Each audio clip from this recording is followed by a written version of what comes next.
little small plate situation. Hey superstars. So I had some, first of all, it is my goal, because I am moving soon, to cook all the food in my house from the freezer and the pantry. Okay, so with that means that y'all ain't going to be seeing a whole lot of like fast food or like restaurants outside of the home. So I did not record how I cooked this, but if anybody would like to know how I did, we can do that in the future.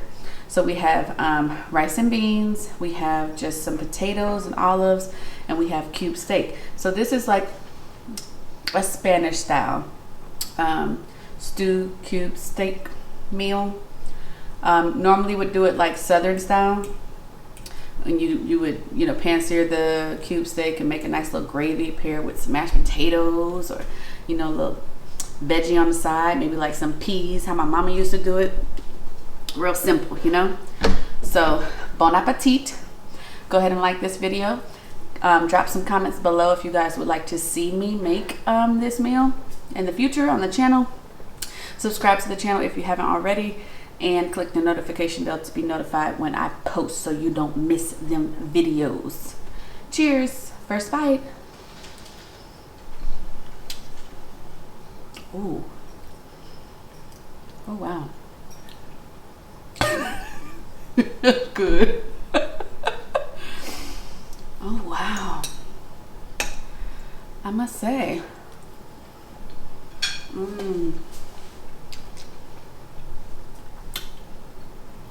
Listen, I really be cooking, y'all, I promise.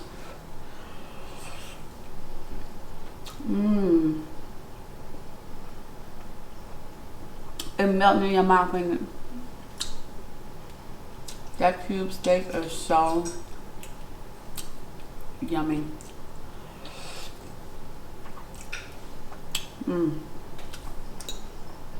I ain't get no thumbnail, Lord help it.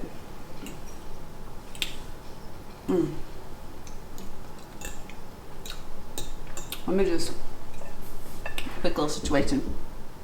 Okay, sorry y'all. Okay, so let's talk about it. So the cube steak, you can literally find cube steak from anywhere. Now sometimes if it's not like thin enough, you can pound it, because you don't want it to be tough. And if it's too thick, it'll take forever and a day for it to get tender, and then it's just overdone. So, but most of the time they are already pretty thin on their own. So I took some flour, and I seasoned the flour with adobo, sazon, complete seasoning, and then pepper, just crushed black pepper. And then what I did is I put oil in the pan, and I seared both sides. Ooh,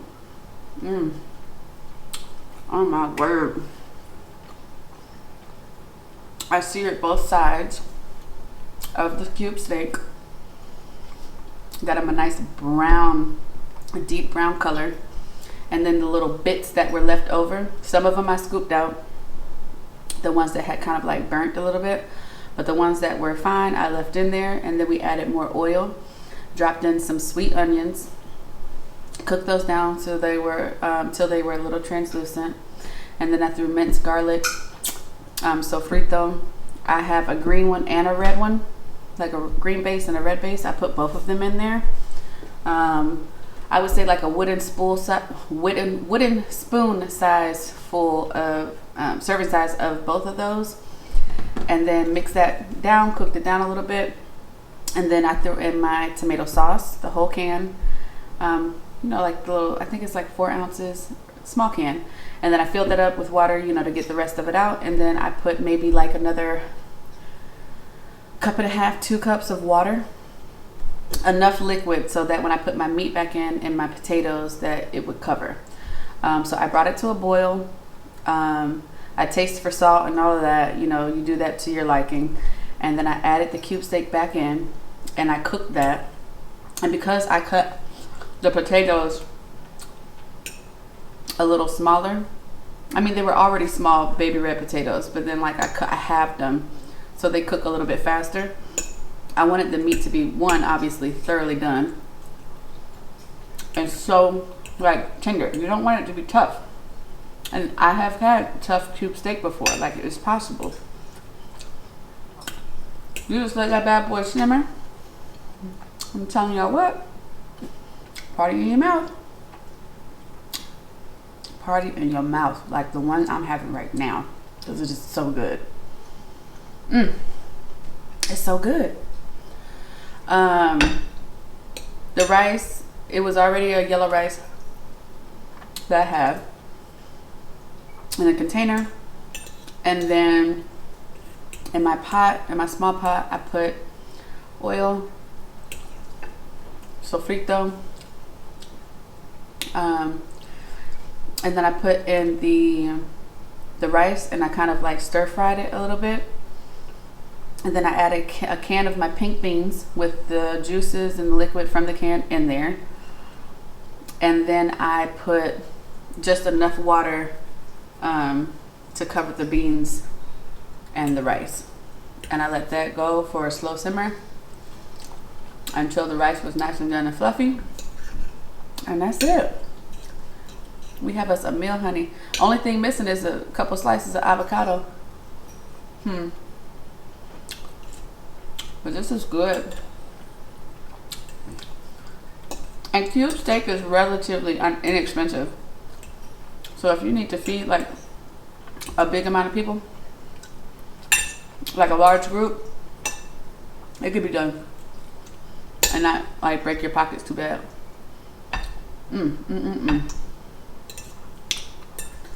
Tell y'all, Operation Empty This Freezer and This Pantry is underway.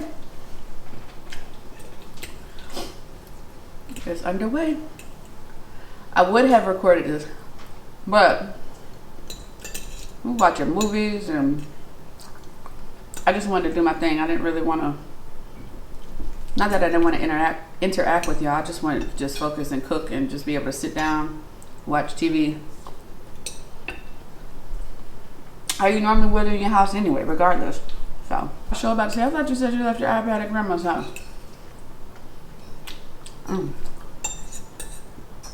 Listen, y'all. And check this out. Once this yellow rice is gone, I have no more white rice. I won't have no more yellow rice. And then I just have brown rice. So because I'm challenging myself not to buy anything from the grocery store, unless it's like a basic cooking necessity, like olive oil, salt, pepper, you know, basic things, then I will get those. But if it's not, I'm not buying it. So we're gonna have to figure it out for what I got with what I have in the house. So it might get real interesting.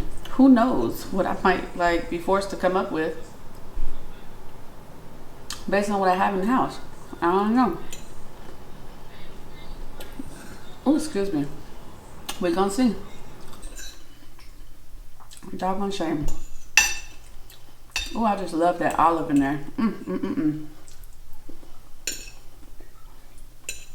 I throw the olives in there too and let them simmer with the food.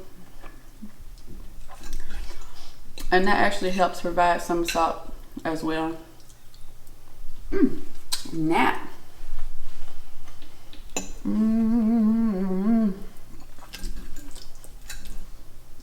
I was like, let me just jump on here and just eat with y'all real quick. Quick little meal.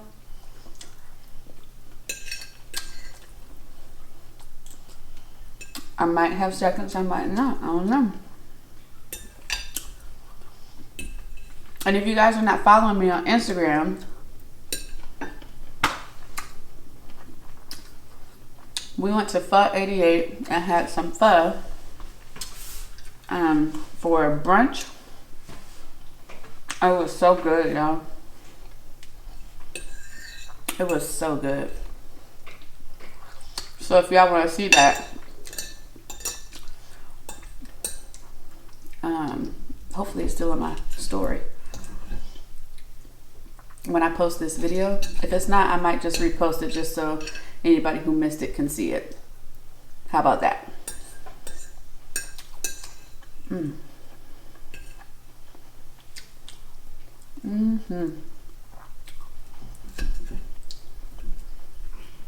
Listen. And then we're gonna watch the movie. What's the movie we watching? Murder Mystery?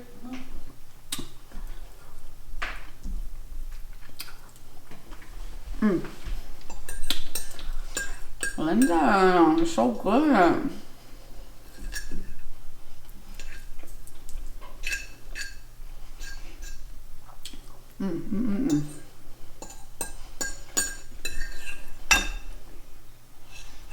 I'm telling y'all.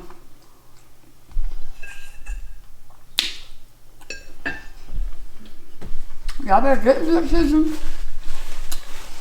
and cook up that food y'all got sitting there.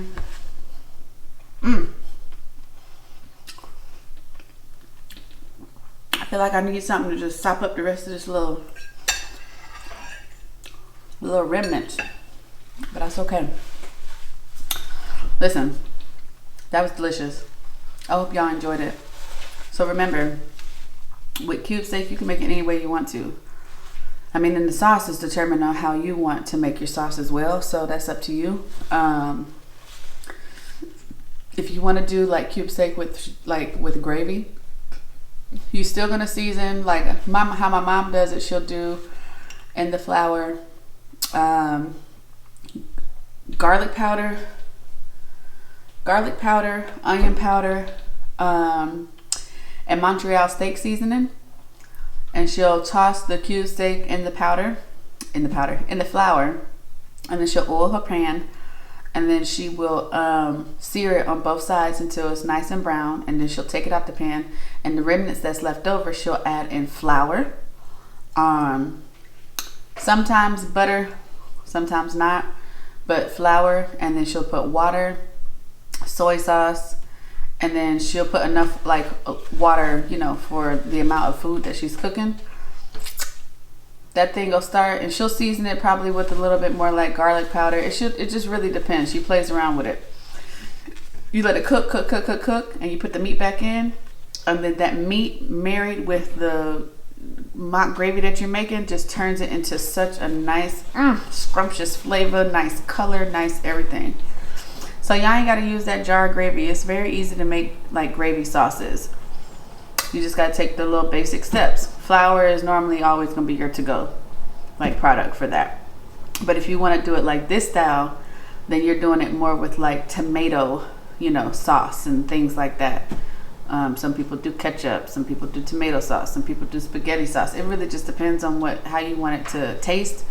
But tomato sauce is always like that safer route to go. And because you covered the meat and the flour when you pan seared it, that flour will come out of the meat and it will kind of gradually thicken your sauce up a little bit for you. But you don't really want it. Well, it depends. If you want it really, really thick, you can continue to let it cook down and reduce. But you just eyeball it and just see. Taste for salt. Listen, y'all could be end up here really cooking now. Eating real good now. People be like, dang girl, well, you know how to cook. Or dang guy, well, you know how to cook. So yeah, Jason just finished his plate. It better have been a clean plate too. I ain't even get to see you throw it in the trash can so fast. I ate it all. He be so quick to get back on the video game, y'all. I have to watch him. I even ate all the potatoes. Okay. It is definitely a carb-filled meal, so maybe not something that you can make every night. But if you want like that comfort food, definitely a good option to go to. So yeah, anyway, I'm rambling. You guys are not telling me shut up as usual. So again, if you like this video, give it a thumbs up. Click the notification bell to be notified when I post more videos as such, so you don't miss anything that I post. Subscribe to the channel if you haven't already, and drop some comments below on if you want to see me actually make this recipe or if there's something else that you would like to see on the channel. As usual, continue to be who you are with respect to yourself and to others. Love is love. It costs nothing to spread it. And I will see you guys next time on the channel. It's a new week, so have your new goals ready and hit the road running. Bye, guys. Talk to you later.